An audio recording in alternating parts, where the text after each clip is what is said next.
wobashana kushubile wobashana nimenzeni unational wenu wobashana Fani Masemole wobashana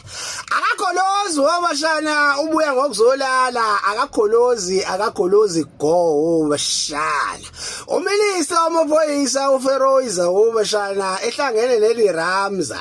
bamncika wobashana bampintshe khoneni kuyamshubela wobashana bathi wena masana umthetho wakho ufuna ukubonani uzokubona wena okwakhwezika temthini buyisana amadokhethi sathane ayi wobashana uyantara uthi neva nakamhlola ngiyasebenza la anazi nini ukuthi ukuphazanyiswa ukusebenza komthetho kuyicala lokho ngidedheleni ngisebenze nina la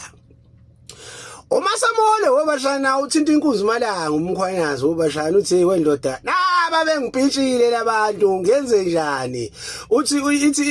ithi inkunzi malanga wobashana umkhwanyazi baba ungabanake labo siyasebenza thina la sathatha ifungo we took an oath ukuthi soyifela le country busy siyasebenza bangalinge basiphazamise uthi hey ma uthi kuphunywa ngenhlamvu uzophuma ngenhlamvu akukho ukwenza ngokunye ayikushubile wobashana eMzansi isazosho lonto wobashana pasopha hey lo go blam Thokas ayizipejile lezi womshana zimehlobovu kushubile.